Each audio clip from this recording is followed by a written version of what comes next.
Nunca vou esquecer aquele fim de tarde. O céu estava meio dourado, meio cinza, como se o dia estivesse cansado de existir. Eu tinha saído para caminhar como sempre faço quando quero pensar. Tem uma trilha perto do acampamento que leva até o rio. É tranquila, cheia de árvores altas, e o vento ali parece que fala comigo. Foi nessa trilha que eu ouvi um som baixinho, quase um choro. Parecia um gemido de dor, mas também de medo. Parei, olhei em volta, e ali, entre os galhos secos e umas folhas caídas, vi um cachorro pequeno, sujo, com os olhos mais tristes que já vi na vida. Ele estava tremendo. Tinha o pelo todo embolado, uma pata machucada e parecia tão fraco que nem conseguia latir. Me agachei devagar com medo de assustar. Estendi a mão e ele veio. Encostou o focinho na minha palma e soltou um suspiro, como se dissesse, até que enfim. Naquele momento eu senti. Não sei explicar, mas senti que aquele cachorro não era só um animal perdido. Era alguém. Alguém que precisava de mim.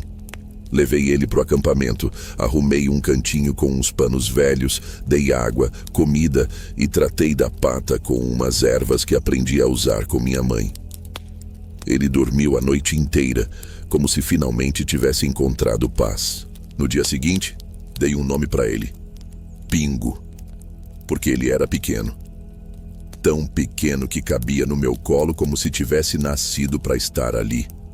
E desde então, Pingo virou meu companheiro. Me seguia para todo lado. Dormia aos pés da minha barraca. E quando eu tocava violão, ele deitava com a cabeça encostada no meu pé, como se entendesse cada nota. Mas aí, comecei a notar uma coisa estranha.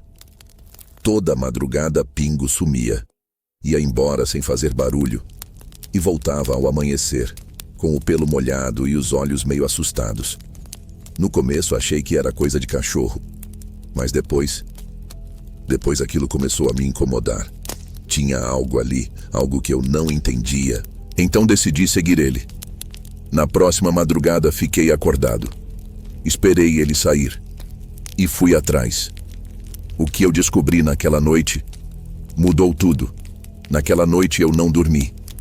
Fiquei deitado fingindo que estava tranquilo, mas com os olhos abertos, esperando o momento em que Pingo saísse. E como nas outras madrugadas, ele levantou devagar, sem fazer barulho, e saiu pela trilha. Eu esperei uns segundos e fui atrás. O céu estava escuro, sem lua, só umas estrelas tímidas. O mato fazia barulho com o vento e o silêncio parecia mais pesado do que o normal. Pingo andava com pressa. Não corria, mas caminhava como quem sabe exatamente para onde está indo. Eu segui de longe tentando não fazer barulho, mas meu coração batia tão forte que parecia que ele podia ouvir. Depois de uns 15 minutos ele parou, no meio de um campo aberto onde só tinha grama alta e umas árvores secas. Ali no centro tinha uma cruz de madeira, simples, sem nome, sem flores, só uma cruz meio torta fincada no chão. Pingo se aproximou devagar, sentou na frente da cruz e ficou ali, quieto, olhando. Eu fiquei parado, escondido atrás de uma árvore observando, e juro, naquele momento parecia que ele estava chorando. Não com lágrimas, mas com o corpo, com o jeito que abaixava a cabeça, com o suspiro que soltava, com o silêncio que fazia. Fiquei ali por uns minutos, sem saber o que pensar. Depois Pingo se levantou, deu uma última olhada na cruz e voltou pelo mesmo caminho. Eu segui ele de volta sem dizer nada, mas dentro de mim, algo tinha mudado. Aquela cruz, aquele ritual, não era normal. No dia seguinte, perguntei para algumas pessoas do acampamento se sabiam de alguém que tinha sido enterrado ali. A maioria não sabia, mas uma senhora mais velha, Dona Célia, disse que anos atrás um homem morava naquela região com um cachorro. Era sozinho, vivia isolado, e um dia foi encontrado morto perto do campo.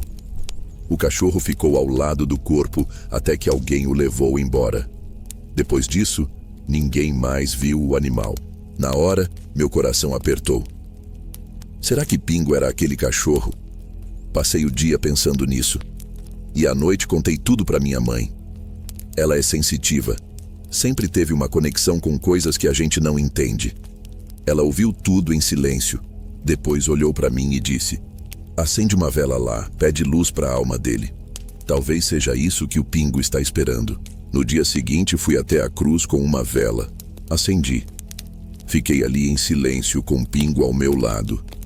E desde então, ele nunca mais voltou lá. Depois daquela noite, tudo mudou entre mim e o Pingo. Ele continuou sendo meu companheiro, meu amigo fiel. Mas havia algo diferente. Era como se, ao acender aquela vela, eu tivesse acendido também uma luz dentro de mim. Antes disso, eu não acreditava nessas coisas. Alma, energia, presença. Para mim, era tudo história de gente que queria acreditar em algo maior para não se sentir sozinho. Mas ver aquele cachorro, noite após noite, voltando para uma cruz esquecida no meio do mato. Sentir o silêncio pesado daquele lugar. Ver o jeito que ele se despedia. Me fez entender que existe sim algo que vai além do que a gente vê. Pingo parou de visitar a cruz, mas começou a ficar mais próximo de mim. Parecia mais leve, mais feliz. Corria pelo acampamento como se tivesse reencontrado a alegria. E eu também. Comecei a reparar nas pequenas coisas. No jeito que o vento muda de direção quando a gente fala de alguém que já se foi. No arrepio que dá quando a gente entra num lugar carregado. Na paz que vem quando a gente acende uma vela com fé. Minha mãe dizia que algumas almas só precisam de um gesto para seguir em frente. E que às vezes quem faz esse gesto não é gente, é bicho. E eu acredito nisso agora. Pingo me ensinou isso, sem palavras, só com presença. Um dia acordei e Pingo não estava mais lá, sumiu sem deixar rastros. Ninguém mais o viu. Gosto de acreditar que ele já cumpriu sua missão. E toda vez que passo perto daquele campo, onde a cruz ainda está lá, firme, silenciosa, eu agradeço por ter encontrado o Pingo, por ter vivido essa história.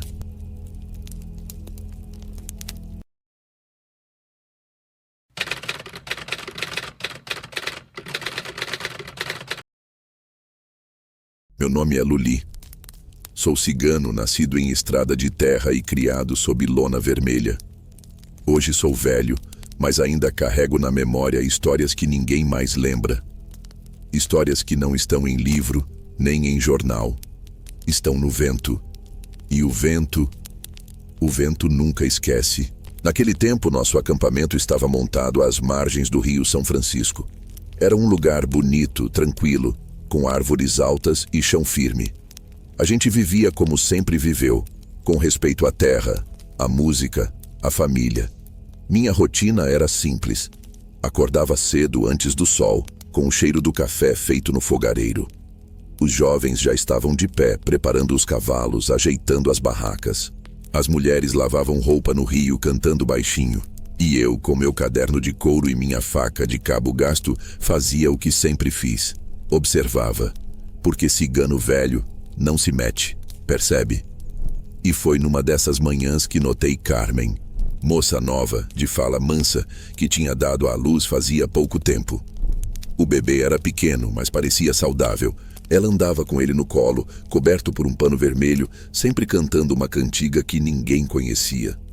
No começo, tudo parecia normal. Mas o tempo começa a mostrar o que os olhos não veem. O menino começou a emagrecer.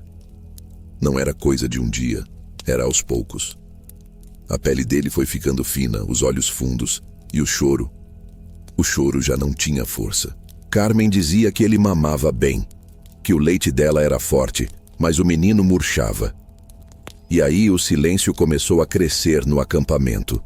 As mulheres cochichavam, os homens evitavam comentar. E eu comecei a prestar atenção. Porque quando o bebê mama e não engorda, tem coisa errada. E quando a mãe sorri demais, mesmo com o filho definhando, tem coisa escondida. Eu não sou de julgar, mas sou de escutar. E naquela semana, O vento começou a soprar diferente. O cachorro de Carmen, que sempre dormia aos pés da barraca, passou a uivar de madrugada. E os pássaros, que cantavam ao amanhecer, silenciaram. Foi aí que eu soube. Alguma coisa estava acontecendo, e não era coisa de doença, era coisa de dentro. Coisa que não se vê, mas se sente. E essa história, meu amigo, essa história ainda vai longe. Naquela noite eu não dormi. Fiquei sentado perto da fogueira, fingindo que afiava minha faca. Mas meus olhos estavam na barraca de Carmen. O bebê tinha chorado pouco durante o dia.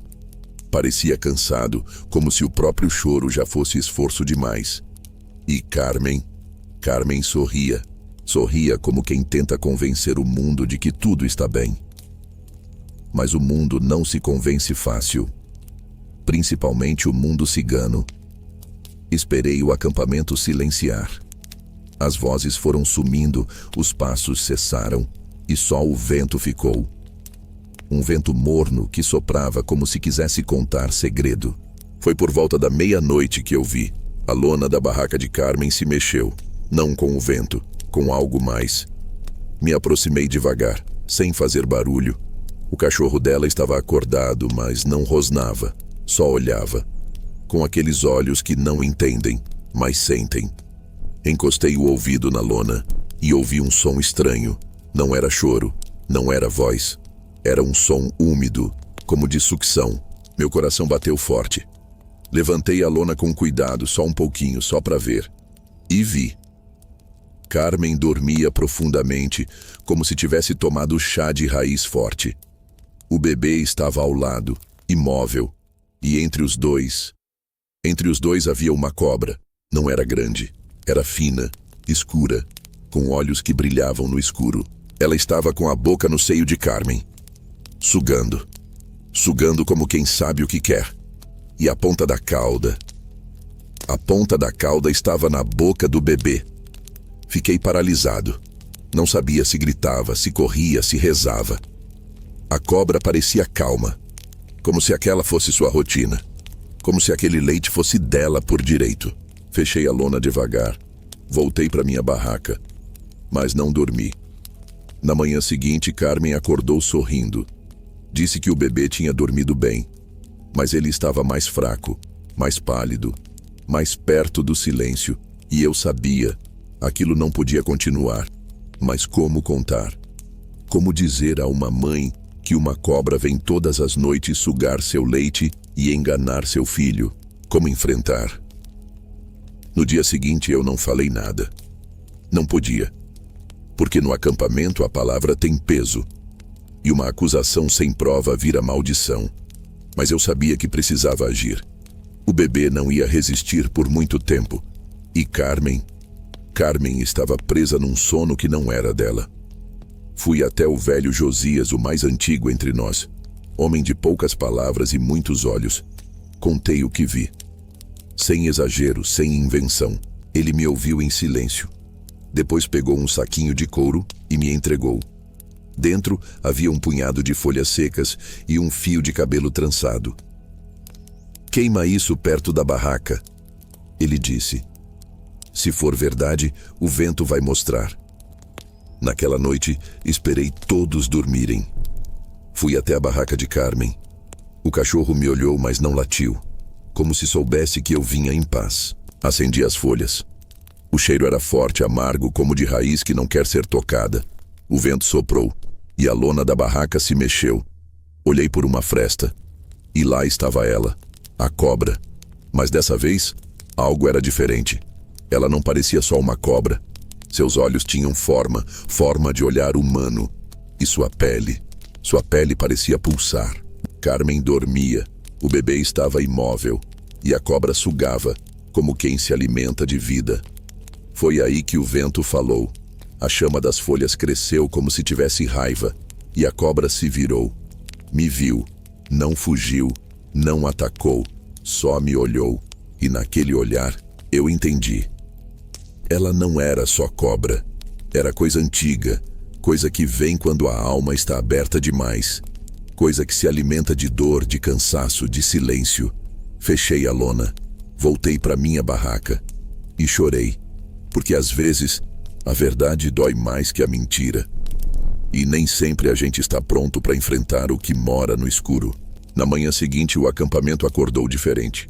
O vento estava parado, o céu limpo demais e os pássaros não cantavam. Carmen saiu da barraca com o bebê no colo. Ele não chorava, não sorria, só olhava, com olhos que pareciam pedir ajuda. Fui até ela, olhei nos olhos dela e falei: Carmen, posso te contar uma coisa que o vento me mostrou? Ela não respondeu, mas não virou o rosto. Então eu contei, com calma, com respeito, com verdade. Ela ficou em silêncio. Depois olhou para o bebê e chorou. Não foi choro de dor, foi choro de quem acorda, de quem entende que o amor precisa abrir os olhos. Naquela noite, o acampamento se reuniu. Josias trouxe um círculo de sal. As mulheres cantaram baixinho, os homens ficaram em volta com tochas acesas. Carmen entrou na barraca com o bebê e ficou lá, sozinha. A gente esperou. O tempo passou devagar e então, por volta da meia-noite, ouvimos o som. A lona se mexeu, o cachorro uivou e o bebê chorou, pela primeira vez com força. Josias fez sinal. Entramos. A cobra estava lá. Mas dessa vez, Carmen estava acordada, com o bebê nos braços e uma faca na mão. Ela olhou para a cobra e falou: Aqui não mais. A cobra se encolheu. Tentou fugir, mas o círculo de sal queimava. Carmen avançou. Com a faca, cortou o pano onde a cobra se escondia. E ela sumiu. Não rastejou, não escapou. Sumiu, como se nunca tivesse existido, como se tivesse sido só um pesadelo. Mas o bebê chorava forte, mamava com vontade, e pela primeira vez parecia vivo. O acampamento se abraçou. Carmen sorriu, e o vento voltou a soprar. Porque às vezes, o que nos salva não é a força, é o amor que acorda. Depois daquela noite, o acampamento voltou a respirar. O bebê começou a engordar.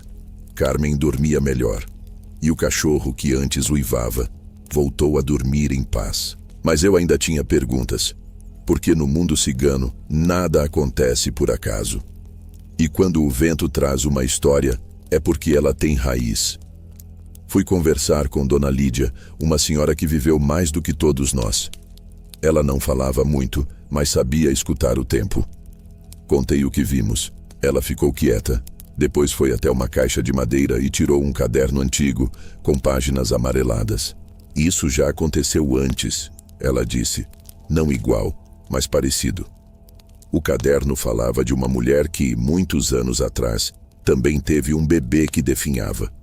Na época ninguém sabia o motivo, mas um velho cigano anotou que durante a gravidez ela passou por um susto grande. Foi mordida por uma cobra enquanto lavava roupa no rio. Não morreu. Mas desde então, dizia que sonhava com serpentes e que sentia arrepios toda vez que amamentava. Dona Lídia olhou para mim e falou: Às vezes, o medo entra na gente e fica quieto. Mas quando nasce uma criança, o medo acorda. Fiquei pensando nisso. Carmen nunca falou de susto.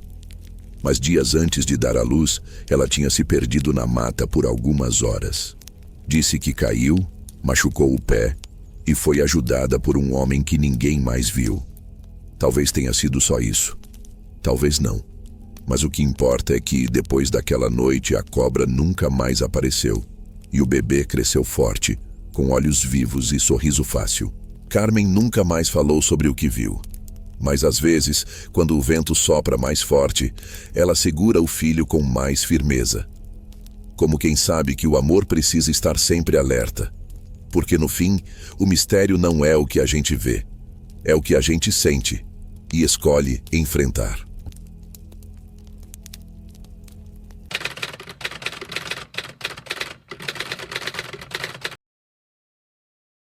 Nasci numa barraca de lona vermelha armada às margens do Rio São Francisco, numa noite em que o céu parecia querer rasgar a terra. Minha mãe cantava baixinho, um lamento que aprendi a reconhecer anos depois como uma despedida, não de mim, mas de tudo que ela foi antes de me ter. Dizem que o trovão naquela noite não veio do céu, mas da terra, como se algo tivesse acordado. Cresci entre rodas de dança e cheiro de lenha molhada. Minha avó, Zoraide, lia o futuro nas brasas como quem lê cartas. Ela dizia que o fogo não mente, só queima devagar. Nunca errava quando dizia que alguém iria partir. E partiam mesmo, às vezes sem deixar rastro, às vezes deixando só um lenço esquecido ou um nome riscado na madeira. Meu pai, Raul, sumiu num inverno seco. Disse que os espíritos antigos o haviam chamado. Não era metáfora. Ele falava sério, com os olhos fundos e a voz baixa, como quem escuta mais do que fala. Na manhã seguinte, só restava sua faca presa no tronco de um angico e um rastro de pegadas que terminava no nada.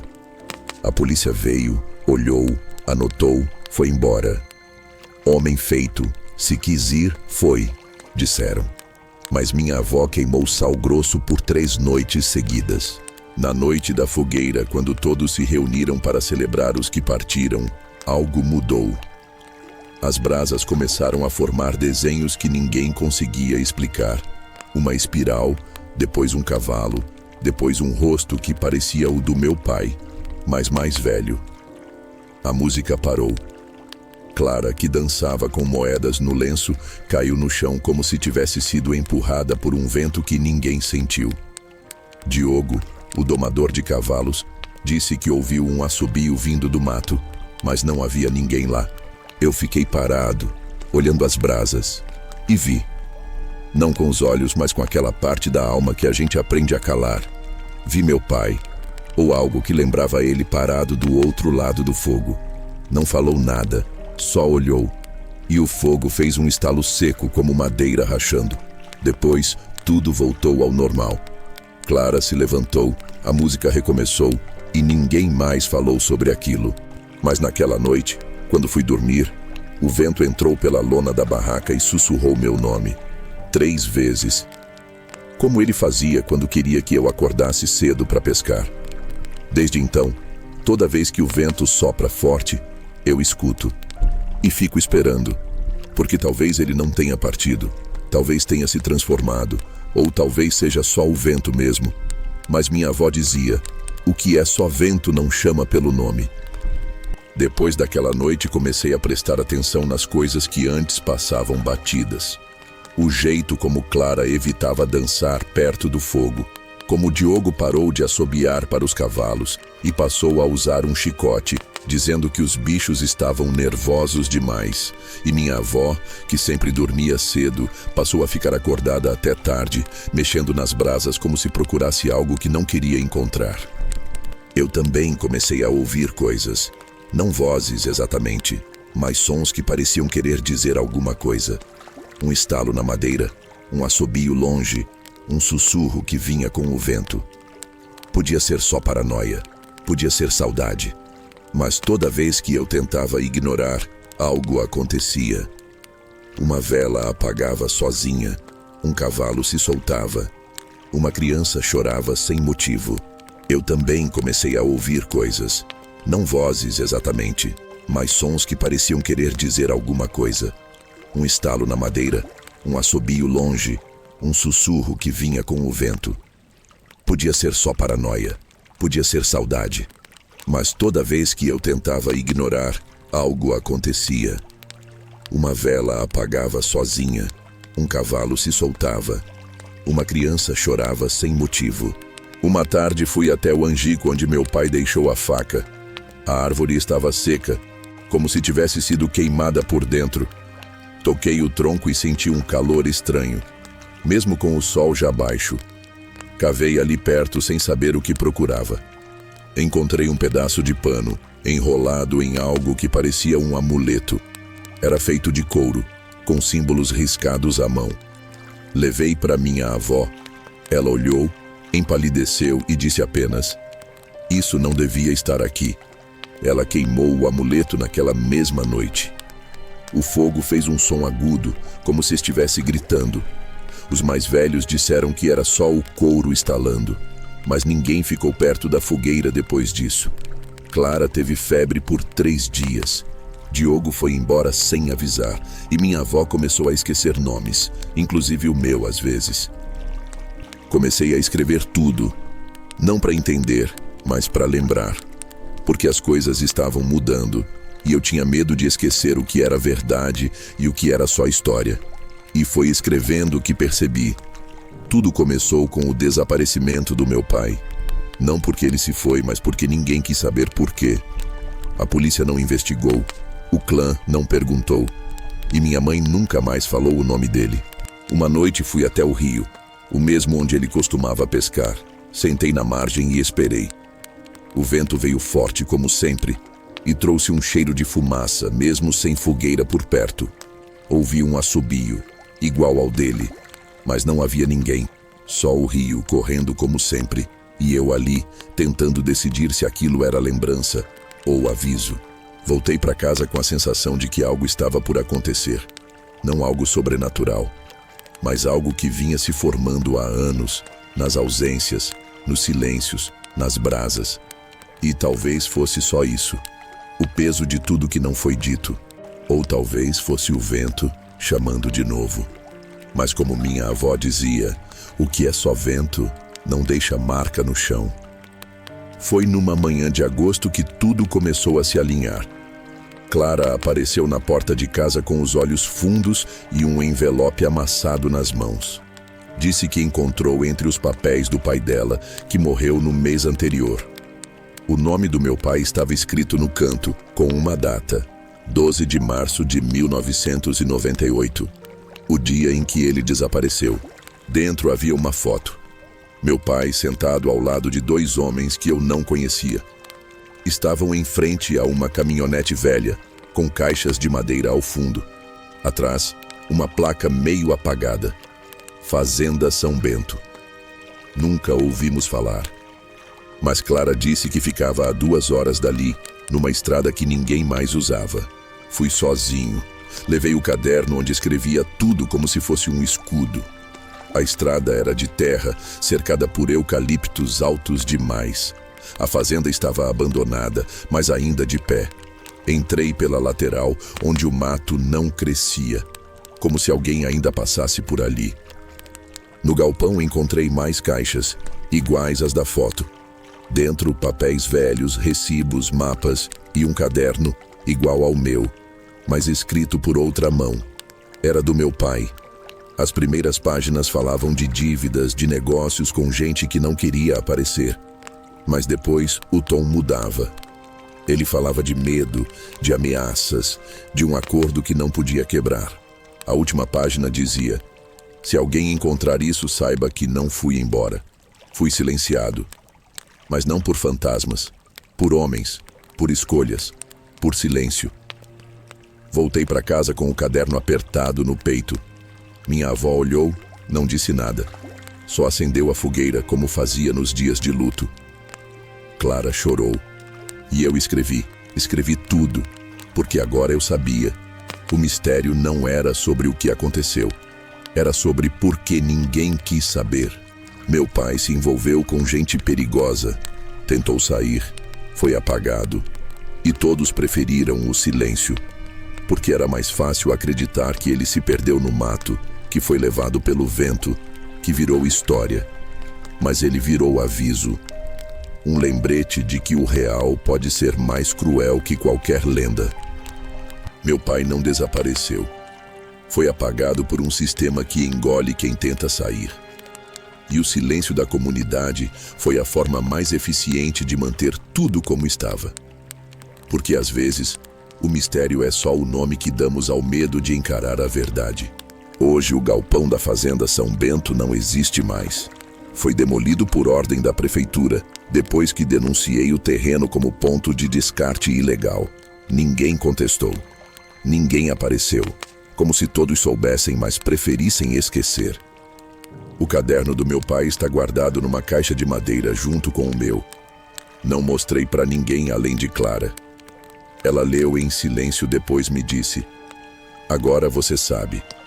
Não houve justiça, Não houve manchete, mas houve verdade. E isso basta, porque a partida do meu pai não foi um mistério. Foi uma escolha, não dele, mas dos que decidiram que ele sabia demais, que queria demais, que não se calava. Ele tentou proteger a gente, tentou sair limpo e pagou por isso. Hoje, quando o vento sopra forte, eu não escuto mais sussurros. Escuto o som das folhas, dos galhos, da vida seguindo, porque agora eu sei. O que me assombrava não era o desconhecido, era o não dito, e isso sim tem peso. Continuo escrevendo, não para entender, mas para lembrar. Porque a memória é o que resta quando o tempo leva tudo, e eu escolhi lembrar com clareza, sem lenda, sem véu. Meu pai partiu porque tentou fazer o certo num lugar onde o certo era perigoso. E essa é a verdade que carrego. Não como dor, mas como legado. E com isso, sigo em frente, sem mais dúvidas, sem mais medo. Porque agora, o silêncio não me assusta. Ele só me lembra que eu escolhi falar.